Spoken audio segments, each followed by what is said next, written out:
Well, New York City is on track to becoming even crazier and more left wing, which chef's kiss. I say let it burn. And then we've got some fun Pride Month news coming from your local public library. And then I'm very happy to report some good Greg Abbott news. So stick around for those stories today on the Angela Box Show. Hello, my name is Angela Box. Show your personality.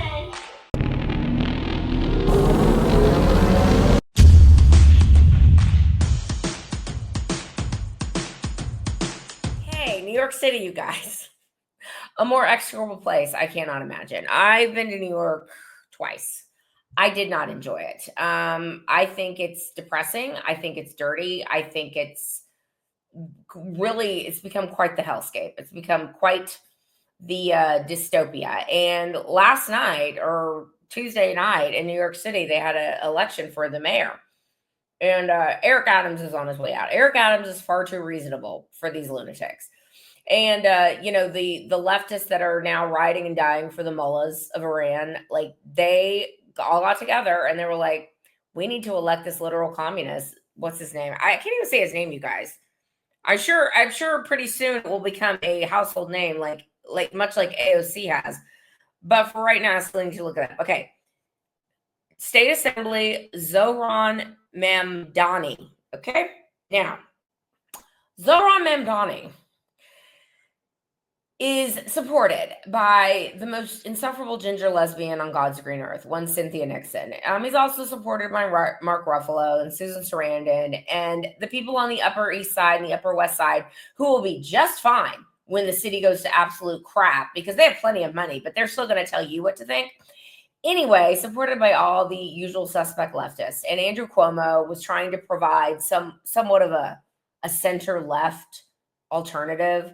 But you can't fight crazy, okay? And Andrew Cuomo is a piece of shit, all right? Andrew Cuomo thinks he's coming in there and saving the day. And it's like, dude, you're about to be indicted for what you did during COVID when you put sick people into nursing homes to jack up the death rate. So the five little governors, Wolf, Murphy, Whitmer, Newsom and Cuomo, y'all got together and you're like, we got to get rid of Trump, got to jack up the death rate. So let's put some sick people into nursing homes and killed all the old people. Like, you're getting ready to be indicted, God willing.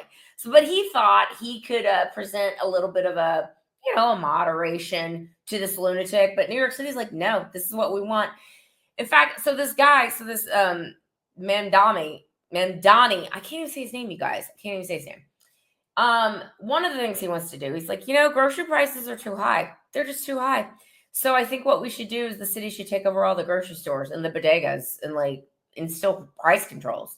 I just had this brilliant idea. I just came up with it. It's like, oh, you did? You mean like every idiot communist has tried this since the beginning of time and it doesn't work? But sure, you're going to be the one to do it. This guy's like a total poser. He was like a little rich kid that was playing rapper boy a few years back. I mean, just you guys, this is going to be great. But what's the best part about this guy is that he's like, not only do we need to defund the police, but obviously you have to defund the police if you're a good leftist, but we have to defund the police because that's the only way that we're going to have queer liberation. I mean, I am so excited about this guy. I can't even tell you. I hope that in the next few years, when AOC is on the rise, even more than she is right now, when she beats Chuck Schumer in the Democrat primary for New York Senate, and they basically are crowning her as the heir apparent for 2028, I hope that this guy is seriously looked at for the Democrat ticket because, I mean, I want to win 90%. I want JD Vance in 2028 to win 98% of the electoral college and 75% of the popular vote. That's what I want to see happen. So keep it up. I love it. Okay, our next story, in the spirit of, Queers for Palestine and being here and queer and getting used to it. It is the most sacred month of the year for another week. And Pride Month just hasn't been landing like it used to, is it, ladies and gentlemen? I mean, there was a day where you could walk into Target and be bombarded with, transgendering children's toys. And it's just sad that we're kind of moved on and moved beyond that now. But never fear, your public libraries are here. Basically, all the old librarians, the holdovers from normal times, have gotten together with the 300-pound purple-haired lesbians, and they're like, how can we make our libraries queer resistance? And so Real Clear Investigations went into 8 of the 23 Wake County libraries in North Carolina, Raleigh, North Carolina. Okay. And they were like, let's find out what the Queers for Palestine people are up to. And boy, they're up to a lot of things.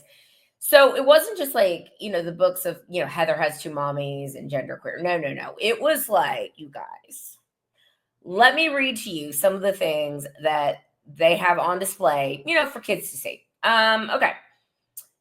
Pride Month has matured into a national political event that celebrates cross-dressing, aka transvestitism, drag queens,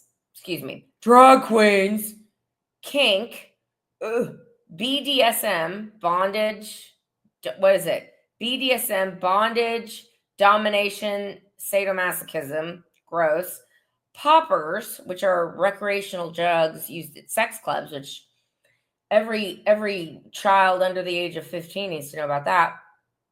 Okay, I'm getting ready to say a word. It's not a cuss word or anything. I don't know how to pronounce this word. I've never heard of such a thing, but it is in the library system in Raleigh, North Carolina. Okay, so that tells me that although this is a weird fetish, it's not that unusual because they're literally putting a book on display about it. I'm going to try and pronounce this, and then I want you to pause the video and you tell me what you think this is, okay? Good luck. The word is massalginia. I can't pronounce this word. It's spelled MASCHALAGNIA. All right? Pause the video and tell me what you think this is. 3, 2, 1. All right. It's armpit fetish, ladies and gentlemen. That's disgusting, and I have no words. Okay, more books. Books on polyamory, which is consensual non-monogamy, and solo polyamory. I don't know what this is. I'm scared, and many other things, you guys. Now, normal people, and by normal, I mean people that don't want to have someone's sexual orientation shoved down our throat every day. Normal people are sick of this crap. This is why most corporations this year have been very quiet about Pride Month. I mean, they can't totally stop talking about it because of the Human Rights Campaign, those terrorists that will basically make their lives a living hell.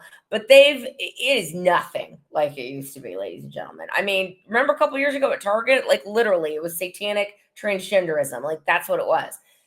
Now people are, Target's like, we're not going to talk about this. When Fred and I stream, they'll see like a little tiny little flag, and it says, come watch RuPaul's Drag Race Marathon. Like it's real little. Anyway, that's how they're doing it over on the streaming services. But again, most people are like, we're all done here. Like, stop doing this. But it's sort of like the New York City mayoral race. Like they're doubling and tripling down, you guys. So they've lost the election so badly, and they don't realize that they've lost the culture also. And the culture is moving on from this. The culture is getting back to normsies. Like we're getting back to no one, just live and let live. Like nobody cares if you're gay. Just don't shove it in front of our faces 24/7. Like that's all we're asking. That's literally all we're asking. And don't try and propagandize children. That's it. We're getting back to normsies on that. We're getting back to normsies on, being fat. Like it's all coming full circle, and they're kicking and screaming against it, you guys, which is, great for us. I love it. Okay. The last story. This is a good Greg Abbott story. Greg Abbott's governor of Texas. And ever since Trump 2.0, he's, gotten a little more, what's the word I'm looking for? He's gotten a little more bold, I suppose. It is because of Greg Abbott, or the anonymous staffer that he has yet to name, which it wasn't Greg Abbott's idea. I assure you it was a staffer who told him, what we should be doing? We should be sending all these illegals to blue states and blue cities. That was genius. Genius, I tell you. That is probably the reason, or one of the biggest reasons, that Trump was elected today, because of what Governor Abbott did and then Ron DeSantis did. Anyway, so whoever that nameless staffer is, I salute you. Anyway, Greg Abbott has not been known for one to be a bold leader. He just hasn't. He's been, middle of the road. He's been okay, whatever. Well, he upped his game this past week because the Texas legislature banned all THC products. And they didn't just do this because they did it because Dan Patrick was making them do it. Dan Patrick, along with the Baptists, and I say the Baptists because I believe it's probably ultra religious groups, got together along with the alcohol lobby. And they're like, we need to ban all THC products in Texas. And, there's not even, it's not like weed is legal. It's very low levels of THC that you can buy in Texas. In fact, Fred and I, my husband and I, we enjoy a Delta 9 gummy. We get them from this place that delivers them. It's great. But we both have not drank in almost 3 years. He and I both stopped drinking independently of knowing each other. And, THC products have helped a lot of people. They've helped people stop drinking. They've helped people not go on opioids. It's helped veterans cope with PTSD. Like, there's beneficial therapeutic ways that THC has been used. Same with CBD. Well, because Dan Patrick did not get his way, shockingly, Governor Abbott vetoed this bill. I know people in the state legislature, and they were like, listen, it's going to pass. Like, it's going to pass. We're being forced to do this, and Abbott is going to sign it. And I was pissed. I was like, this is absolutely ridiculous, coming from a state that believes in personal liberty and, personal decisions and getting the government off your back. I mean, it's ridiculous. It's like, of all the things, this is what Lieutenant Governor Patrick is up in arms about. Well, when Abbott vetoed it, and then he said, we're going to regulate it, not get rid of it. I mean, a bitch fit like you've never seen was had by Dan Patrick. And Dan Patrick had a press conference where he was just, stomping his feet and screaming at the sky. He's not a happy camper, guys. He is not a happy camper, but this is a great day for liberty. It's a great day for freedom, and it's a great day for adults making adult decisions on their own and to regulate the THC industry and to help people stop drinking so much. That's a good thing, ladies and gentlemen. All right, that's where I'm going to leave today's video. Let me know what you think down below, and I will see you in the next one. I will be done. Bye.